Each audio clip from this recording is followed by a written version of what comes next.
Welcome back. We are joined today by Jiang Xueqin, a very popular host of the program Predictive History. So thank you for coming back on the program. Thanks, Glenn. And you're joining us from Los Angeles today. And I did want to ask you about how you see the developments now for the United States, because it seems that, well, more and more Americans seem to believe that their country is, going in the wrong direction. At least this is what we see from polling.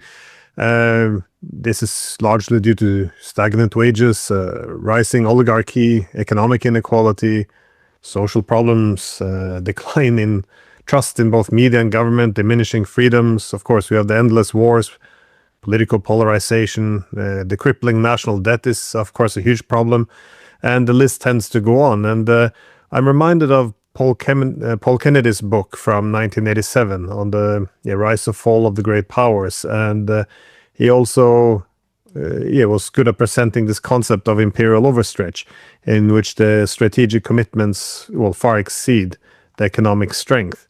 And I was wondering, to what extent do you see there now in the United States any indications of this imperial decline? I mean, well, what are the symptoms you would look at?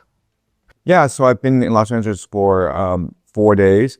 It's my first time actually in Los Angeles, and I was invited by the Theo Von show. So I did a podcast with Theo Von, and he was very generous in flying me over and having me stay in a very nice hotel.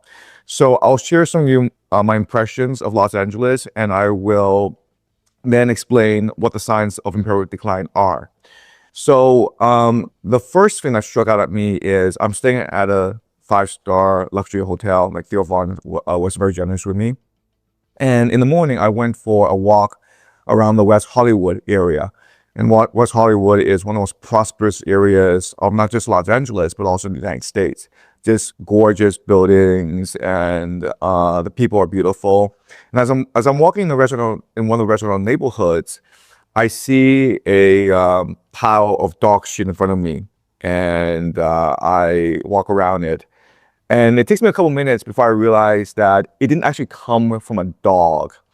And I just think to myself how in a society you have people who don't care, who just feel, I can just in broad daylight just take a dump in the middle of the street and no one cares. And what this tells us is this is really a breakdown of the social contract.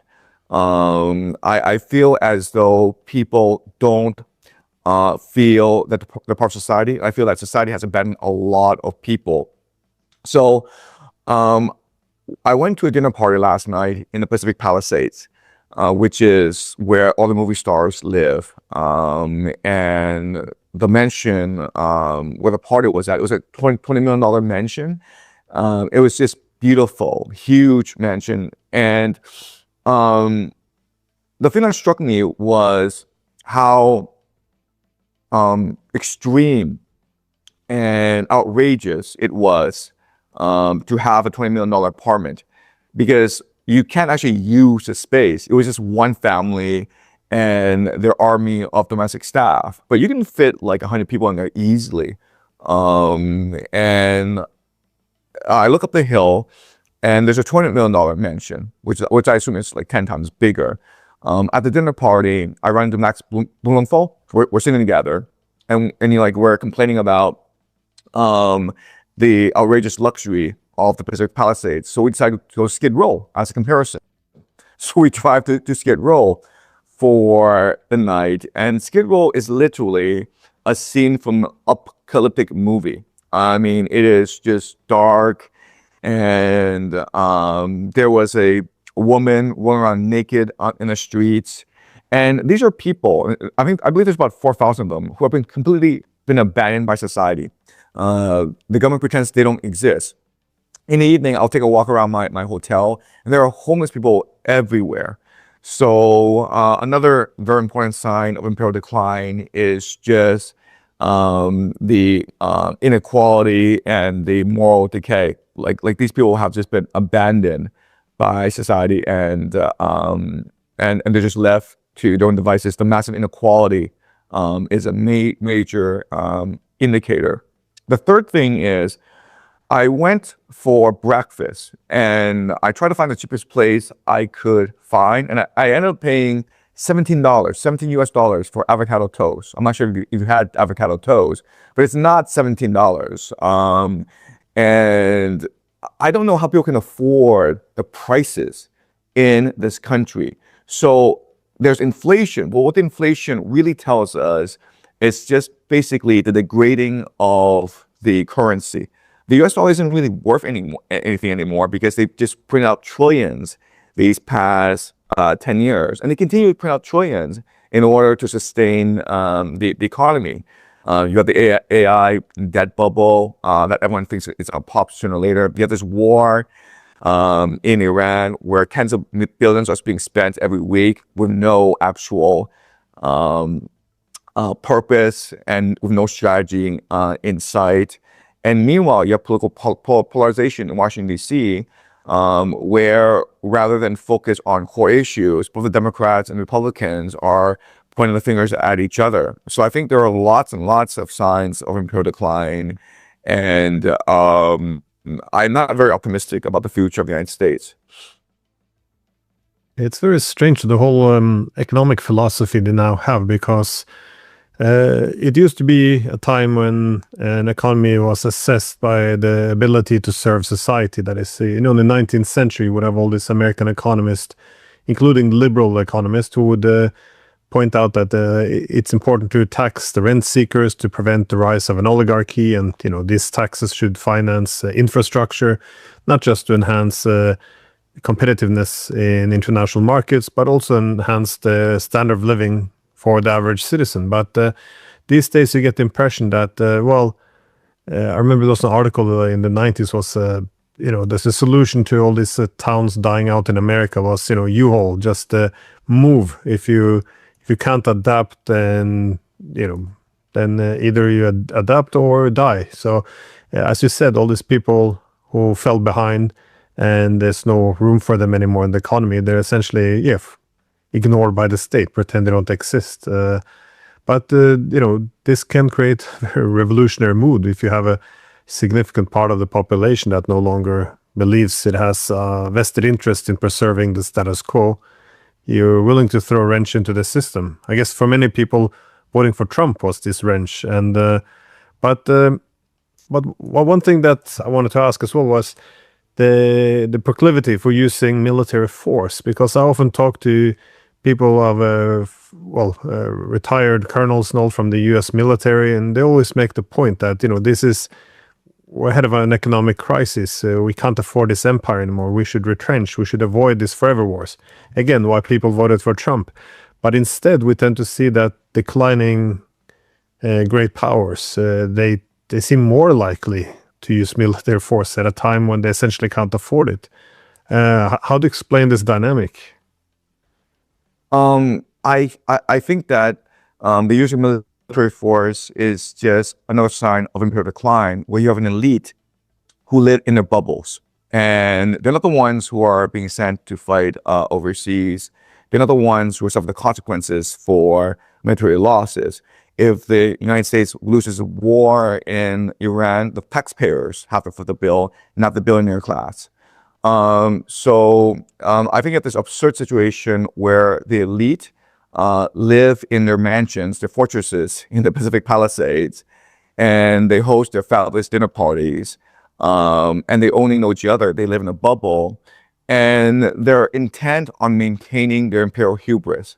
They want to maintain their standard of living. They want to make more money for themselves, and they're willing to sacrifice all society. They're willing to burn out society in order to maintain their imperial privilege. They want to feel good about themselves. They want to live in a world where America is the only superpower. They have this nostalgia for the United States of the 90s during the unipolar moment when really the entire world was looking to the United States for salvation. The Soviet Union had collapsed and the United States was seen as a fundamental force for good in the world. And these people, the elite, they are stuck in that world. And meanwhile, the American society has declined and become much more corrupt because of the extravagant greed of the billionaire class.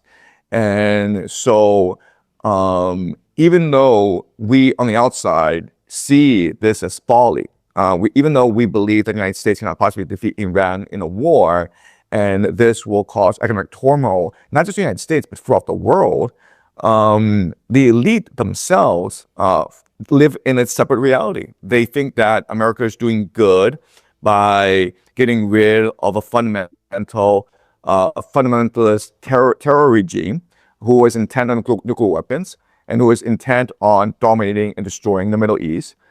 So it is important, it is good that Iran be destroyed. And they also believe that the war is going well for the United States, that that it's crippling the Iranian economy. The leadership is in disarray. And any day now, the Iranians will surrender. So, what Donald Trump has said is, we're winning the war. It's not our fault if the Iranians don't recognize they're losing, right? So these are people who are essentially the baby boomer billionaire class, and they just live in their own separate reality, completely divorced from our reality. Yeah, well, it's often made the point that the collapse of the Soviet Union also introduced a disaster for the US. So again, when it was celebrated that the adversary was defeated, but what's often missed was that adversary balanced the US. It forced the US to embrace strategic thinking, to constrain itself, to be measured. Afterwards, essentially, the strategy of the US, the hegemonic strategy, was to be everywhere. This diminishes strategic thinking, because now suddenly you don't have to make priorities. You can absorb a lot of pain if you make a lot of mistakes, and also the whole idea that you don't have to, know everything about all the backgrounds, the complexities, because there's this arrogance that you already have all the answers. I mean, in short, I think the U.S. The whole imperial overstretch in terms of having obligations everywhere on the planet, every corner of the world, the U.S. should have final say. This unavoidably would exhaust the U.S. Many people did warn about this in the 90s, though. They would exhaust themselves, and all the resources from the core would be, siphoned off to the periphery to run an empire. That's largely what you're talking about, isn't it? That is all the infrastructure, all the the poverty increasing, all this money that can be spent on the population is going abroad to run an empire. Yeah, you're absolutely right. So a very good historical analogy is the Roman Republic. So there's been a lot of debate about why the Roman Republic fell. But the Romans themselves believed the Roman Republic fell because they destroyed Carthage. Like right before the Third Punic War, there was a huge debate in the Roman Senate as to whether to actually attack Carthage. And people like Cato, the senior, Cato the elder, wanted to destroy Carthage once and for all, because they saw Carthage as the final and ultimate threat to the supremacy of the Roman Republic. But there are others who caution, listen, we need an enemy to balance us out. If we destroy Carthage, then we will become arrogant like every other empire in the past, and we will be torn apart by civil war, civil strife. We will embark on pointless military adventures overseas. We'll expand too fast. We will financialize the economy and bankrupt most of our population, while an elite become corrupt, arrogant, and insular. And that's exactly what happened. So they destroyed Carthage, and the Roman Republic fell maybe 150 years afterwards. And so this is a very similar situation to the United States. There's been reporting that when Donald Trump ordered the attack against Iran, he did not believe the Iranians would close the Strait of Hormuz. He did not believe the Iranians could maintain cohesion. He did not believe that the Iranians would strike GCC energy infrastructure. He didn't believe any of this stuff. In fact, they didn't have a plan B. They didn't have a plan to continue the war for more than 4 weeks. They thought that air bombardment, decapitation would be enough. And this is reporting from the Trump White House. And everyone's like, this makes no sense. They can't possibly be that stupid. They're not that stupid, but they are that arrogant. Remember, it was not just the collapse of the Soviet Union that fed the arrogance of the Americans. It was really the 2003 Iraq War, where in about a couple of weeks, the Americans went in, bombed the crap out of the Iraqi military, and they were able to decapitulate the regime and impose their will. Then you have in January 3rd of this year, that Delta Force strike on Venezuela, where they were able to very smoothly, with no casualties, kidnap the president, the sovereign head of state, Maduro, and now Maduro is standing trial in New York City. So I know that a lot of things don't make sense, but that's because we're not living in their world. In their world, everything is perfect and everything will go their way. I think that was a disaster for them. Again, that success, if you will, in Venezuela, probably they wouldn't have gone into Iran with guns blazing and full of optimism if it hadn't been preceded by that victory. But again, a lot of Americans did recognize, though, that there was indications of imperial overstretch. At least I assume that's part of the reasons why many people voted for Trump. That is, the whole principle of America first can be interpreted as, if we have an imperial overstretch, if our commitments around the world has now exceeded our economic capabilities, then what would the solution be? You would shed some of those international commitments. This is essentially how America First was initially communicated, it seemed. That is, let's just put this country first, and, we can't protect the Europeans, we can't, this and that. And at least, Trump didn't want to walk away from empire, but he indicated he wanted a return on investment. That is, all of their satellite states should at least pay him for the privilege of being protected. But it didn't go this way, it seems. I mean, he's got more wars now. Initially was going to cut costs with Musk, then this kind of went a bit out the window as well. How do you explain, I guess, what happened to America First? Because, I thought that he had a good point during his campaign. I recognized the disease, that is the imperial overstretch. I thought, well, what do they need to do? They need to scale back the empire, restore some fiscal discipline, and shed some of their international commitments. What went wrong there, you think? Yeah, so when a president comes into power in the United States, it's usually because he's supported by many different factions. So in Trump's second term, he was supported by two major factions. You had the America First faction of people like Tucker Carlson, Tulsi Gabbard, J.D. Vance, and they wanted America to withdraw its commitments from the world and focus on building up the manufacturing capacity of the United States. And that's one faction. But then you also had another faction that people didn't appreciate, which was the Israel lobby, or the Israel First people. And these people were always around. And so in this administration, they are represented by people like Peter Hegseth, Michael Walsh, who started out as National Security Advisor, and now he's UN ambassador. And then you have people like Howard Lutnick, Jared Kushner. And people didn't really appreciate the influence of Israel in the Trump administration. And what's interesting is that if you go back to the first term, the presence of the Israel First lobby was always there. So remember, in his first term, even though there was a chaotic foreign policy, Trump declared a trade war against China, and he was trying to withdraw troops from Syria. But one foreign policy directive that was fairly consistent was a pro-Israel sentiment in the first term, right? So Trump withdrew right away from the JCPOA. He basically destroyed the Iran nuclear treaty. Then he moved the American embassy from Jerusalem to, he moved the American embassy from Tel Aviv to Jerusalem, which is something that Israel has been asking for decades, and no American administration agreed to it because they knew how volatile politically it would be, but Trump did it. Trump promoted the Abraham Accords. Trump also recognized the Golan Heights, Israel's control of the Golan Heights.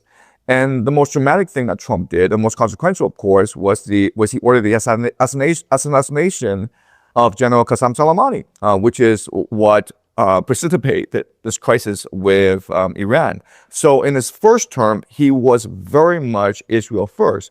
And what's interesting is that when he lost power, the people around him who stayed the most loyal, were actually Israel first people. Okay, and these included people like Sheldon and Miriam Adelson.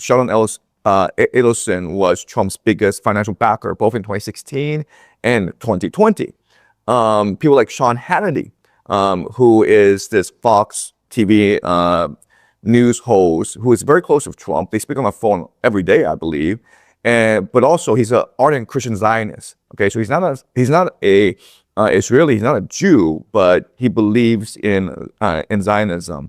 So the Israel first people never gave up on Trump, and I think that when Trump was in exile in Mar-a-Lago during those 4 years, when he was under siege, right? Remember, the FBI raided his Mar-a-Lago house looking for classified documents. There was lawfare, democratic lawfare against him. And there were times when he almost seemed on the verge of bankruptcy, right? So he was in his worst days during those 4 years in exile. And the Israel First Lobby continues to support him. And so I think that he feels his loyalty to Israel. And in many ways, I feel that Trump launching this war against Iran is a way to thank Israel's support for the past 8 years.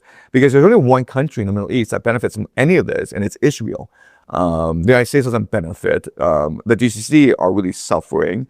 And because I think that Trump is beholden to Israel for whatever reason, we don't know why he's beholden to Israel, but it's clear that he's beholden to Israel. I think this war can only escalate until it engulfs the entire Middle East. And already we're seeing that because the Houthis have been brought into the war. And the Houthis represent an existential crisis to Saudi Arabia. So Saudi Arabia has recently signed a mutual defense pact with Turkey and with Pakistan. And there's even talk of bringing Egypt into this pact. And you can imagine the main purpose of such a pact would be to launch a multinational coalition against the Houthis. So imagine, Saudis aligned with the Egyptians and the Pakistanis and the Turkish launching a ground invasion against the Houthis. This could only end in a disaster because the Houthis are heavily fortified in the mountains, and the Houthis are being supported by the Iranians, and the Houthis have access to drones and ballistic missiles, and it's very easy for them to destroy the energy infrastructure of Saudi Arabia, and that's already what's happening.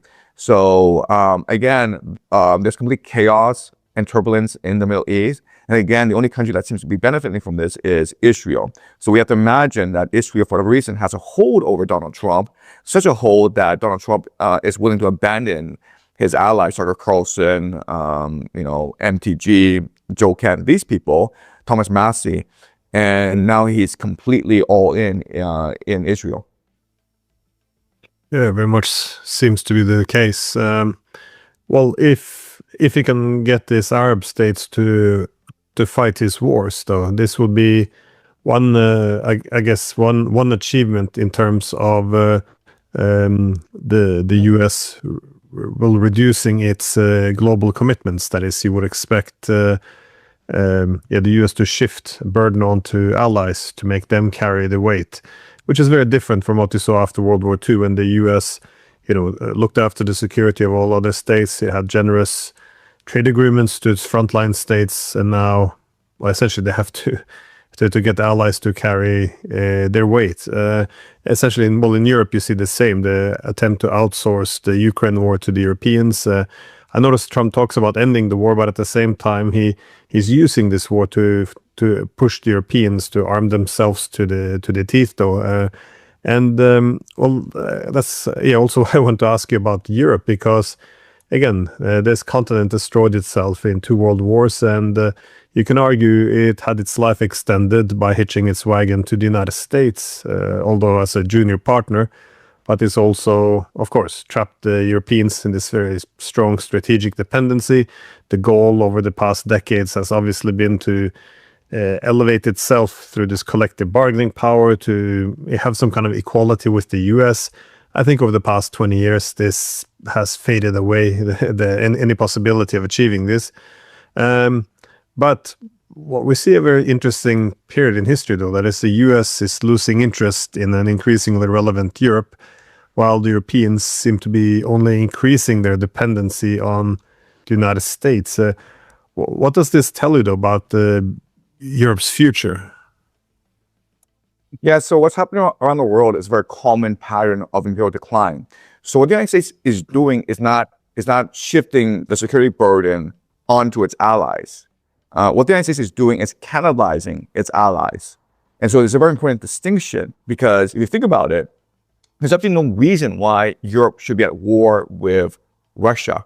Left their own devices, I'm pretty sure the Europeans would conclude a peace treaty with Russia that would be mutually beneficial to all sides, and which would bring peace to Europe. Left their own devices, Saudi Arabia, the GCC, they would seek an accommodation with Iran as soon as possible, right? Because the UAE, Kuwait, Bahrain, Qatar, they can't afford much longer for the Strait of Hormuz to remain closed. They would want a immediate ceasefire, and they would probably be willing to pay trillions of dollars to ensure a ceasefire with Iran. Let their own devices, you would have peace.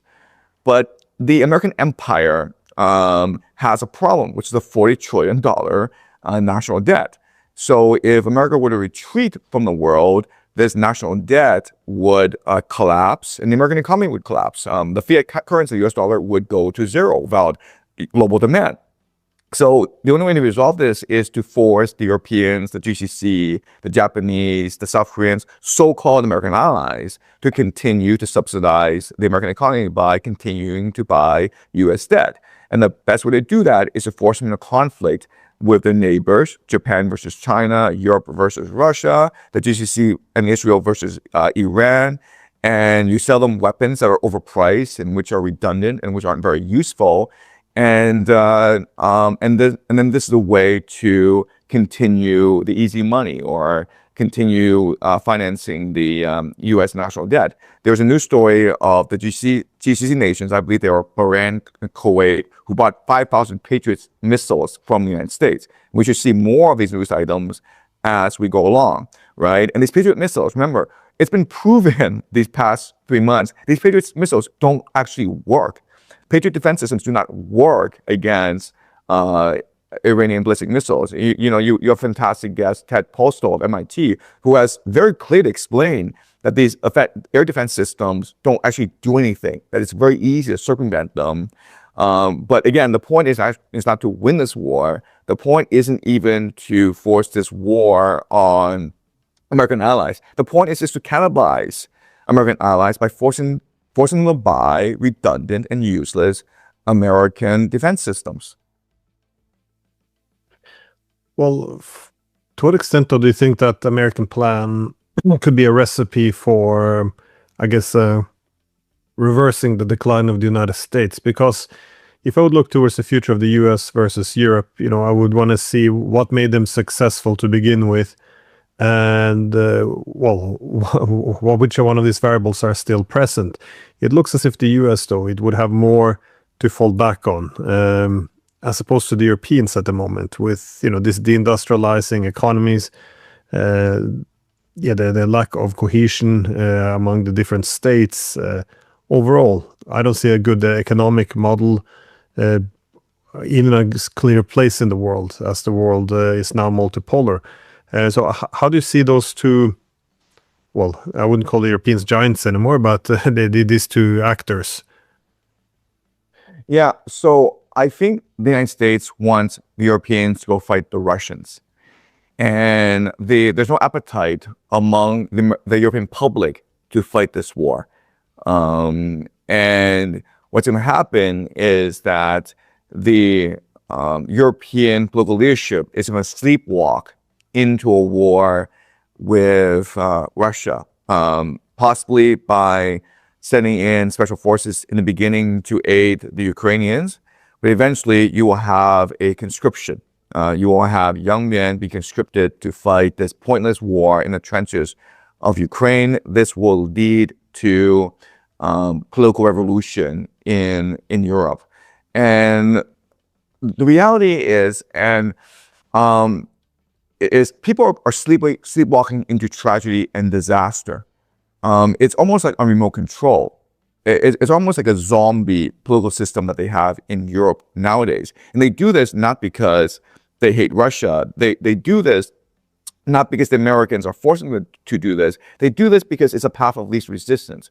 Because it is too hard conceptually and mentally and psychologically for them to seek an accommodation with Russia. They've been, in their minds, they believe that Russia is the way Satan, and they have to defeat Russia. So it's a lack of imagination, it's a lack of political will, it's just a lack of energy now. I mean, the reality is that the Europeans are controlled by these bureaucrats who are looking forward to their huge pensions and who spend most of their day and their time planning their vacation. And so, I mean, Europe is just an ossified bureaucracy right now. They're just sleepwalking into the disaster, and there's no way around it. No, well, what you suggest though is the need for domestic political change. Do you see it? Because I can kind of interpret the current events in two ways. On one hand, you see the political leadership being weakened severely. That is, it's not just unpopular, it has a legitimacy crisis. On the other hand, whoever seems to replace the former ones, for example, the best case would be in the UK, where Starmer is effectively replaced with a younger Starmer, but more or less the same. It's just a facelift. And one gets the impression, even in France, if Macron would give way to someone like Le Pen, would she really be that different? I mean, do you see simple elections, or it does have to be a shift, like a regime change, essentially, a shift in the entire political system? I think Europe is heading into a lot of trouble. I think that a lot of opposition in Europe is controlled, as you point out. And so you look at Spain. So a couple weekends ago, there were 50,000 migrants who flooded Ceuta, which is an enclave of Spain on the African continent. And this is something that was coordinated and directed by the Moroccan authorities as a sort of political leverage. And this put tremendous pressure on a left-wing coalition led by Pedro Sanchez in Spain. And so you can imagine that given all this pressure, they'll probably lose the election to who? Vox. And the leader of Vox has proven to be a pro-Zionist, pro-Israel, pro-war individual. So it's kind of absurd situation where if you oppose the American empire, they will fund opposition groups, and then they will use all their resources to undermine your credibility and put tremendous pressure on your population. And so there's still a lot of tools that the empire has in their kit to impose their will on European populations. So, and I think that for the Europeans, the next 10 years, they will be stuck doing the bidding of the American empire and the Zionist forces. And this is not a very optimistic future for the Europeans. The reality is that we have a society in decline, and the United States and Europe are very much societies in decline. It is impossible to arrest the decline. It's only a question of like how fast does it die. Well, if you look at again, declining great power will engage in more wars. One of them, of course, is the Ukraine war. How do you? Again, the Europeans will be more dependent on the United States as long as this war goes on. But at the same time, how long can this war really go on? Because at the moment it's escalating quite fast within the format of only being Ukraine. If again, in a few months' time now, Ukraine begins to collapse, and there's, I'm not saying it would happen this winter of 26, but nonetheless, one see huge problems on the front line, the manpower issue. Obviously now they don't have air defenses anymore, and the Russians have decided to retaliate heavily against the NATO escalations and Ukraine escalations by really pummeling Ukrainian cities, and even putting a naval blockade on along its entire Black Sea coast. So it doesn't seem very stable anymore. That is this ideal scenario for the United States and the Europeans, where the front lines would remain somewhat unchanged, and the Ukrainians and Russians would just gradually bleed each other white. This appears to be coming to an end, as we seem to be reaching a breaking point. So how do you see this war progressing? Because it seems too soon for the Europeans to send in their own public. There's no willingness, even some of the most Russophobic countries still don't want to send their own men in yet, it seems. So this is not a war between Ukraine and Russia. If it were a war between Ukraine and Russia, this war would not have started in the first place. Zelensky would have signed a treaty with Russia from day one to avoid conflict.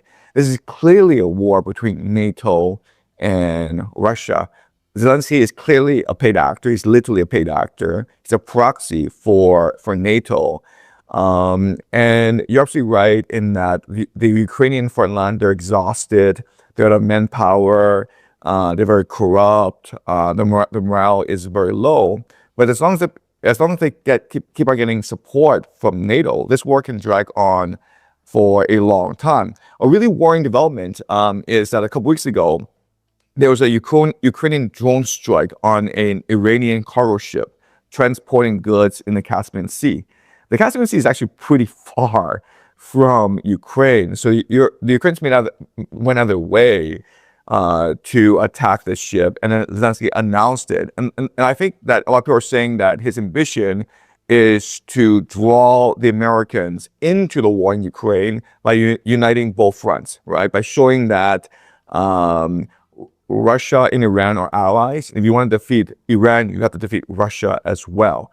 The Americans aren't interested in merging both fronts, so Zelensky had to apologize to the Iranians.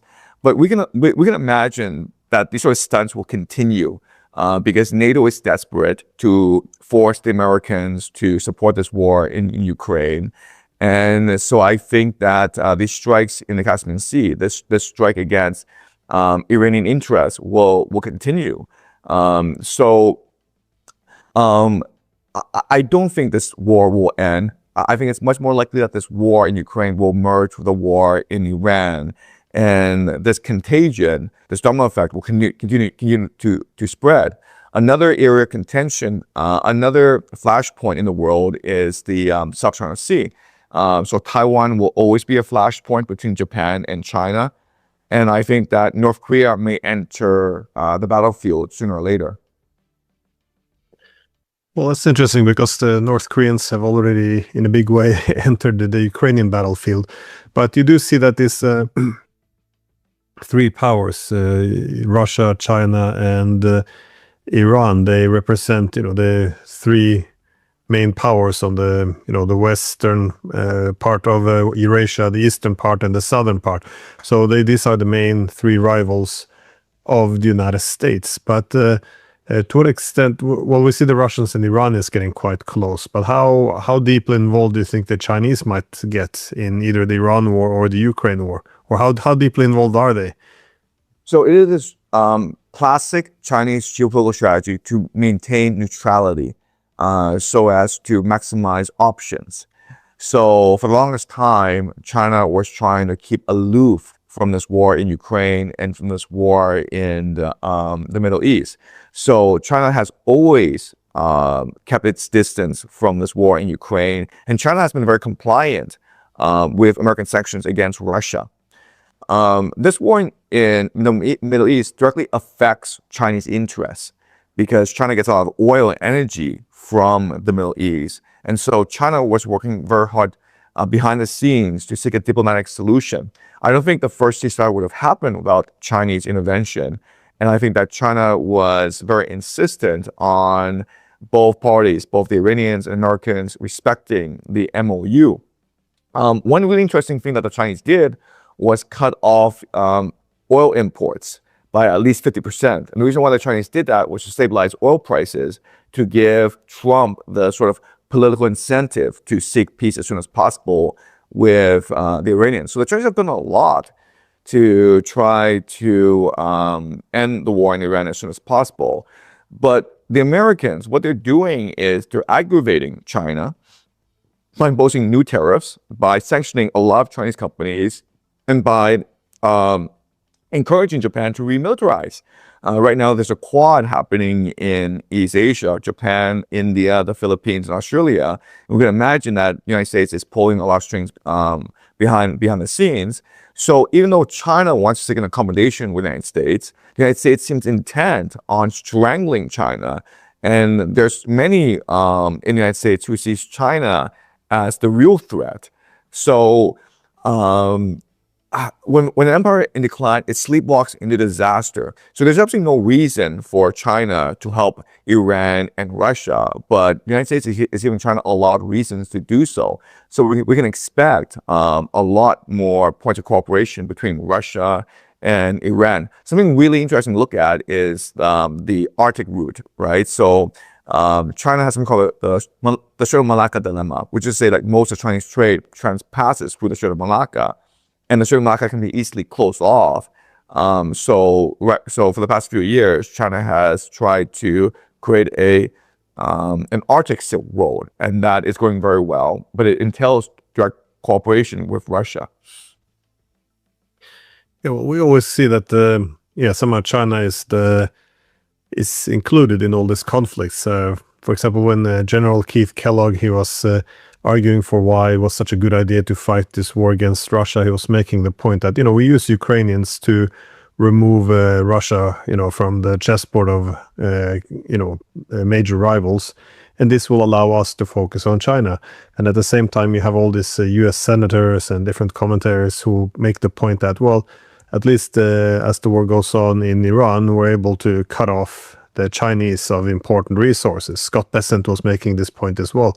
So it does seem like China is the ultimate target here. So, well, I did want to ask about the mood in China, because if the Chinese recognize that a key goal of weakening Russia or cutting off key resources from Iran is to harm the Chinese, how do you see that China is preparing for a possibility of a conflict with the United States?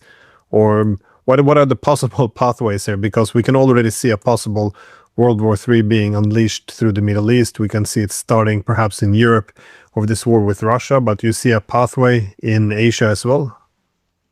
So I think that the major flashpoint in East Asia will be North Korea. And so here's my logic. Right now, China wants to reunify with Taiwan. And this is the major political agenda for China. And but China doesn't want to retake power militarily. That would be a disaster, and it would not end well.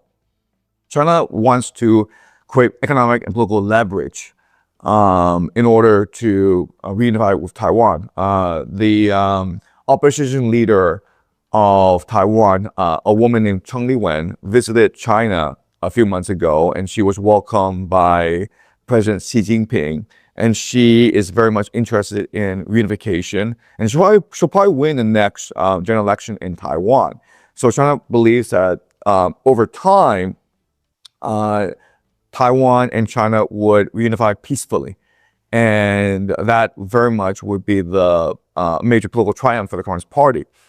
It would end China's century of humiliation when the Western powers came to divide China up, when it carved China up into different pieces. The problem is that the Japanese have stated that Taiwan is core to Japanese strategic interests, meaning that Japan relies on global trade. And if China were to take over Taiwan, then China could use Taiwan to embargo Japan and block Japan from Southeast Asia. So Japan would not allow the unification of Taiwan and China. And in fact, these past few months, the Prime Minister Takaichi has launched a frenzy of remilitarization. And she's been fostering close military cooperation with India, with the Philippines, and with Australia to counter what they perceive as the China threat. Now, Chinese geopolitical strategy is to try to avoid kinetic warfare. China does not like to fight wars for a variety of reasons. And so what happened was that in May, right after Trump and Putin visited China, President Xi Jinping made a personal visit to North Korea. And I think the logic of this is to use North Korea as a point of leverage against Japan, right? Because if North Korea is lobbing missiles into the Sea of Japan, this is going to freak out the Japanese population. And already the Japanese population do not want to remilitarize. There's been lots of protests against Japan's aggression. And so hopefully, the great hope is that by using North Korea as a point of leverage, Japan and China can come to a compromise via Taiwan. But unfortunately, I think that the Americans are trying to co-opt the Japanese political system. So Japan recently announced they were forming a CIA, which of course we model off the American CIA. We can also imagine, like eventually Japan will form an FBI and NSA, basically create within Japan the infrastructure of the American deep state so that America can impose its will through these intelligence agencies in Japan. So America is trying to vassalize Japan and use Japan as a pawn in this great game against China. So I think this is how the geopolitical situation will turn out in East Asia. And the Chinese understand this, and the Chinese are very patient, and they think long-term strategically.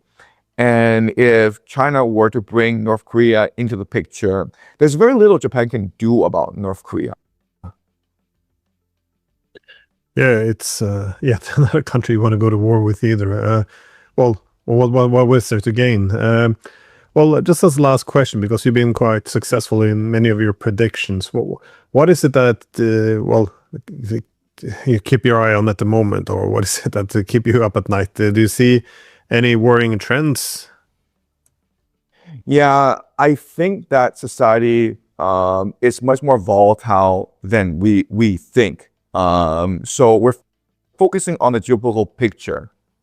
But, these societies are powder kegs. So if you go to England, if you go to France, if you go to Germany, if you go to Spain, the population is really unhappy with the way things are. I'm in Los Angeles, and it's my first time in the United States in 2 years. And the signs of imperial decline are everywhere. And I can't believe that Americans are happy with outrageous food prices. Also, by the way, I'm not sure if you had a chance to visit the United States recently. The food is pure poison in the United States. I've been here for 4 days, and every single day I've had diarrhea. And I pay a lot of money for this food. I make sure to go to like good restaurants. But they put something in the food, whether it's GMOs or some sort of growth hormones or whatever, but it's causing my stomach to rebel against me. And my system is having problems dealing with American food. And all the Europeans say this. The Europeans come to the United States and they can't believe the poison that the Americans are eating. So I don't understand why the American people are putting up with this crap. And I think that eventually there'll be a trigger and you're going to have a lot of violence in the United States. So I think that is something that people are not aware of. We're too focused on these flashpoints, and we don't recognize that within all these societies, the population is extremely restive, extremely frustrated with the political leadership. And at any point, things can blow up. Do you see something similar in Europe though? Because, well, again, I guess Britain doesn't look very stable. In France, every now and then you have some generals or who's predicting civil war, and of course in Germany there's also, I guess, the political culture is looking a bit dark. That is, once you begin to refer to your political opposition as enemies or traitors, you can't really have peaceful change in power anymore. And the Germans just well, Merz, the chancellor, recently made the secret deals where he was looking at how to essentially strip some of the states in the republic of its autonomy if they vote the wrong way, because they saw them as being too friendly to Russia, which means they're not gung-ho on war apparently. So how do you see the political stability in Europe? And of course you have this separate layer where they have the EU, which is trying to make sure people don't vote the wrong way and keep everything in place. However, the more it holds everything in place, the more tensions are building up. So it just looks as if this can't really last forever. Yeah, so a good historical analogy is the 1848 revolutions in Europe. And you go to the year 1840, it's very similar to what Europe is like today. You have economic malaise, you have a lot of inequality, you have a lot of corruption, you have an aloof elite, but there's peace in Europe. And it seems as though the population, they're not happy, but they won't rebel. But a few years later, because of climate change, because of weather patterns, there's a famine throughout Europe. And then what happens is, I can't remember the exact starting point, but in one nation there's popular unrest, and like the very next day, all of Europe is engulfed in flames. So I think that this war in Iran will create famines throughout the world, especially in Africa. It's going to cause food prices to skyrocket in the United States. And I'm not sure what the pain tolerance is among the American population. So these things are impossible to predict when they'll happen. But I think the ingredients are in place, and all you need is a spark. And the spark could possibly be massive inflation caused by this war in Iran. Yeah, that's an issue we didn't cover. That is the pending economic crisis. I mean, this is another thing that seemingly can't go on forever. But yeah, we're going to have to leave that for next time, unless you have a quick answer for it. Where are we headed?